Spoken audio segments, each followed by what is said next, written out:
19.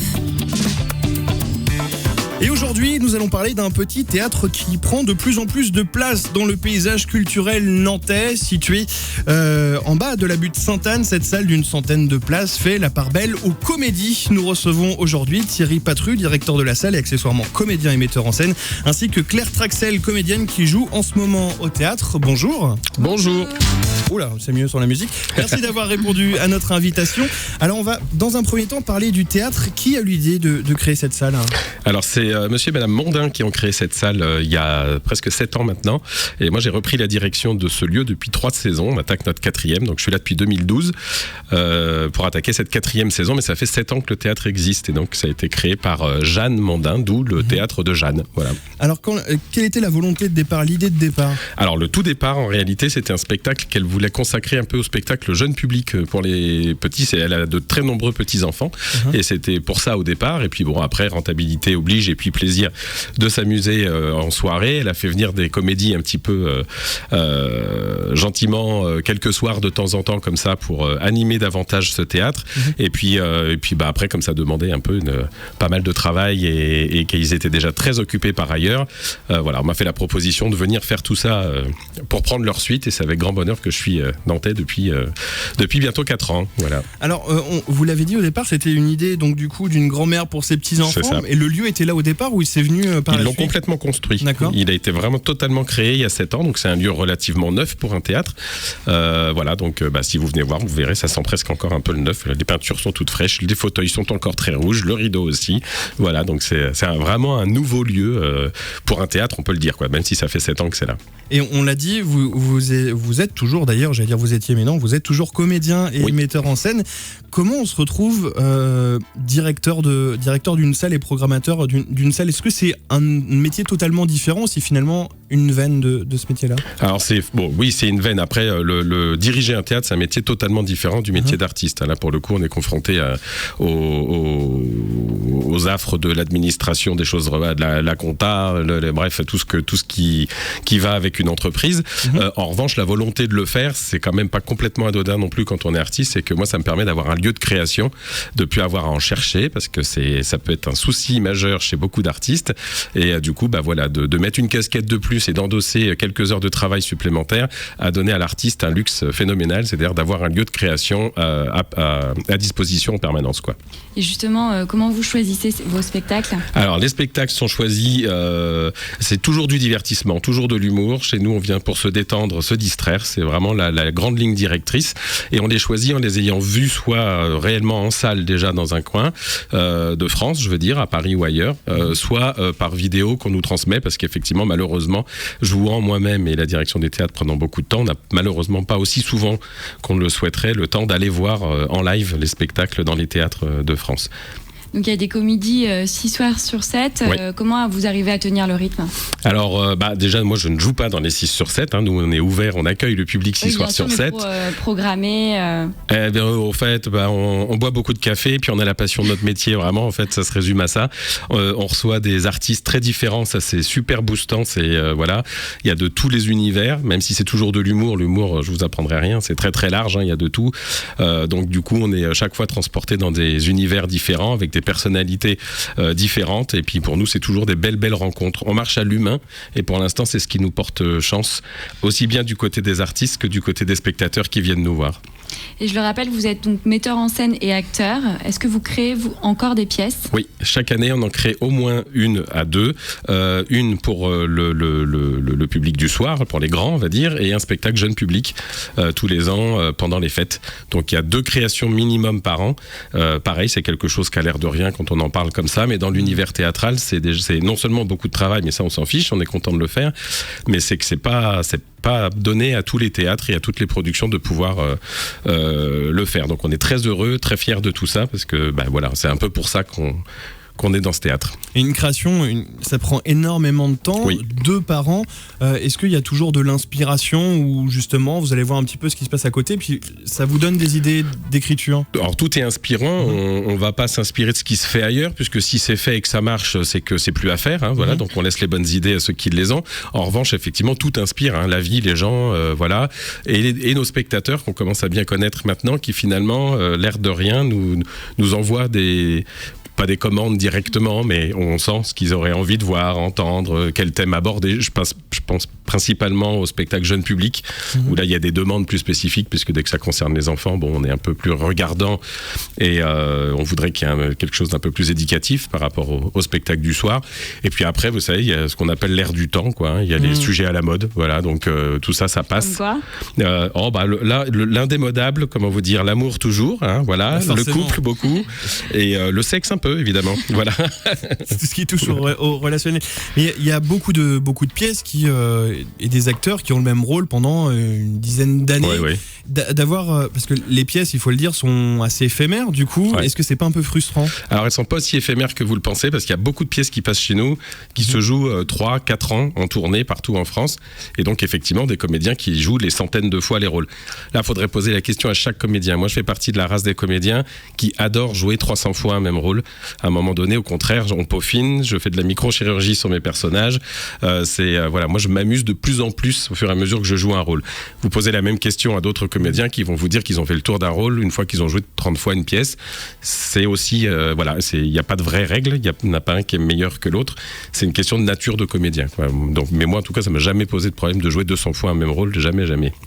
Alors, on va marquer une petite pause musicale et tu vas voir, Claire, tu vas être très content du jeu de mots qu'on va faire puisque nous allons parler de ton spectacle qui s'appelle Merci et justement, on va écouter Duffy avec Merci. C'est génial.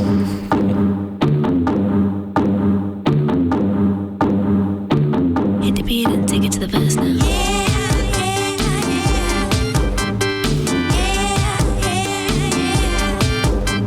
Toujours l'occasion de le faire, donc je travaille aussi pour les autres avec grand plaisir, mais donc, là je reviens à mon spectacle. Alors c'est votre premier seul en scène ? Oui, tout à fait. Et sur l'affiche, alors on voit que c'est marqué que c'est une tragédie, comédie, mégalo-dramatique. Ouais. Est-ce que le personnage de Claire Traxel est aussi complexe que cela ? Bah oui, tout à fait. Je suis très complexe, mais je pense qu'on l'est tous quelque part. Ouais. Mais moi j'ai décidé d'en parler, ça m'aide beaucoup au quotidien. Donc oui, une tragicomédie mégalo-dramatique. Ça a l'air compliqué comme ça, mais en fait c'est assez simple à comprendre, à suivre. Voilà. Et qu'est-ce que vous y racontez dans ce spectacle ? Je parle de moi, je crois que c'est clair. J'ai décidé d'aborder un sujet que je connaissais bien. Donc je parle de moi, de mes grands hauts, de mes grands bas, de mes histoires de cœur, de mes histoires de famille. Et j'essaye de faire le point sur ma vie avec vous. Et en faisant quelques recherches, j'ai vu que vous aviez aussi écrit pour l'émission Demande qu'à en rire. Oui. Je me trompe pas. Vous écriviez déjà pour vous avant ou justement l'envie est venue en travaillant pour d'autres ? J'écris des textes depuis très longtemps, j'adore ça. L'écriture, je pense, est arrivée même avant la comédie, en fait. Et puis, sans forcément imaginer monter sur scène avec un spectacle à moi toute seule. Et puis, l'émission Demande qu'à en rire m'a donné confiance en moi parce que j'écrivais pour les autres, donc ils testaient leur sketch à ma place. Je me suis dit, allez, à mon tour. Voilà. Est-ce qu'il y a eu un vrai travail du coup pour monter seul sur scène ? Oui, la création a duré 1 an et demi quasiment entre le moment où j'ai écrit et puis où j'ai réussi à créer tout ça parce que j'ai commis en scène avec Nicolas Gorgon en fait ce spectacle et j'avais un peu toutes les casquettes, ça a pris du temps d'accoucher de ce spectacle. Parce que vous vous occupez aussi d'une partie de la mise en scène. Oui, tout à fait. Ouais. Et est-ce que ce spectacle, pendant cette pause, il a évolué ? Est-ce que vous allez présenter finalement un produit neuf aux visiteurs du Théâtre de Jalles ? Oui, c'est tout à fait ça. Enfin, on a vraiment, après la première programmation, on a vraiment pu faire le point, se dire ce qui marchait moins, voir les attentes du public et se dire, Moi, j'ai aussi décidé, avec cette nouvelle version, d'assumer totalement la comédie. Plus qu'avant, je dirais, où je me disais que c'était peut-être davantage un seul en scène qu'un one-woman show. Aujourd'hui, vraiment, c'est un spectacle comique. Et voilà, j'affirme ça aujourd'hui, avec de la profondeur, bien sûr, mais vraiment de la comédie. Mais pourquoi ce choix, justement, d'aller dans l'humour et pas pourquoi en faire un truc un peu plus j'allais dire un peu moins drôle, mais non, mais un peu plus complet. Parce que je pense que le spectacle est justement très complet. Il y a de la danse, il y a du chant, il y a du jeu, il y a des textes profonds, mais je pensais pas que ma vie serait aussi drôle en fait. Et je crois tout simplement que lorsque je suis montée sur scène avec le spectacle lors de la première, en fait, je m'imaginais pas, et je pense que c'est le cas pour beaucoup de comédiens qui montent seuls pour la première fois en scène, j'imaginais pas que les retours seraient aussi positifs et que les gens s'amuseraient autant des choses terribles de ma vie. Du coup, c'est une sorte de thérapie pour vous ? Oui, mais pas que cette pièce-là. Enfin, je pense vraiment que le jeu c'est une thérapie maintenant. Oui, enfin, sans aller justement dans la psychologie. Moi, je crois que la thérapie, elle était surtout dans l'écriture. Aujourd'hui, j'ai mis beaucoup de distance entre les personnages que j'ai écrits et moi, et du coup, c'est pour ça que je peux m'en amuser beaucoup. C'est ça aussi. C'est que je crois qu'une fois qu'on s'est affranchi de sa propre histoire, parce que effectivement, je reprends des choses de ma vie. On devient les personnages et puis on peut aller plus loin. Mais c'est des trucs qui vous sont arrivés, mais c'est quand même caricaturé à l'extrême. Ah oui, non, que les gens se rassurent surtout parce que ça serait... non, tout à fait. Oui, bien sûr, c'est complètement... Oui, j'ai forcé le trait, et heureusement. Enfin, c'est une satire en fait de ma propre vie. Mais le spectacle s'appelle Merci. C'est merci pour les choses un petit peu difficiles que j'ai pu vivre. Merci parce que ça m'a permis d'avancer, puis ça m'a surtout permis d'écrire un spectacle que je trouve amusant, drôle, léger. Voilà.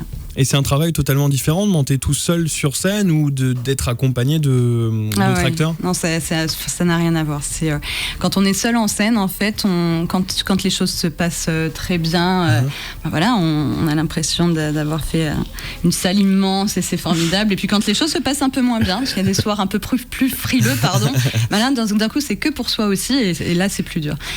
Ça a de très bons côtés comme de moins bons. Personnellement, j'adore cette expérience, quoi. Alors vous faites aussi partie de l'aventure Ma sœur est un boulet. Oui, tout à fait. Qui a très bien marché, on peut le dire. C'est même passé succès, au théâtre de Jeanne.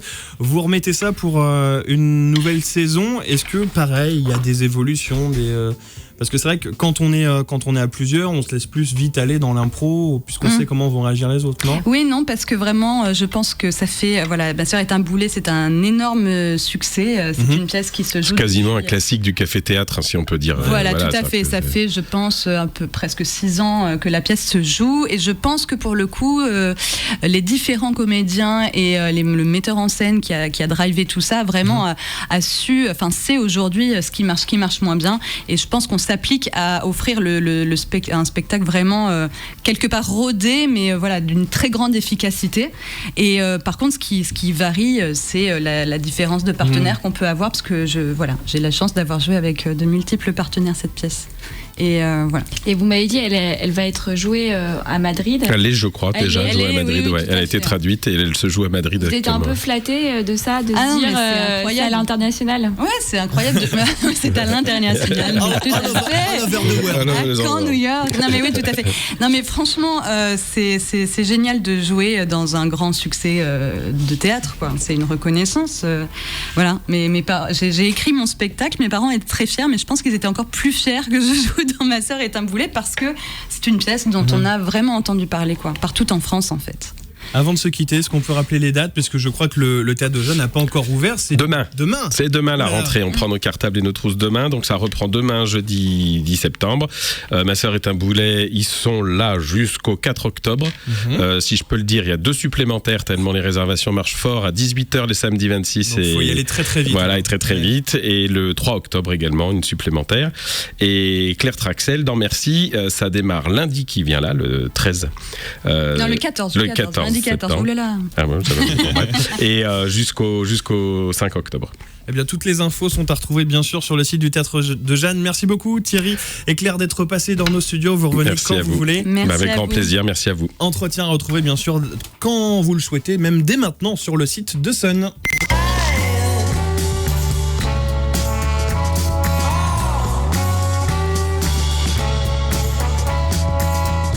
Et puis nous, on va repartir en musique avec dans quelques instants une dédicace Mason. Vous avez choisi d'écouter les Kool and the Gang avec Fresh. Et puis vous pouvez l'entendre, on va aussi écouter les Balthazar avec The Oldest of Sisters. Restez bien là, le 17-19 revient juste après ça.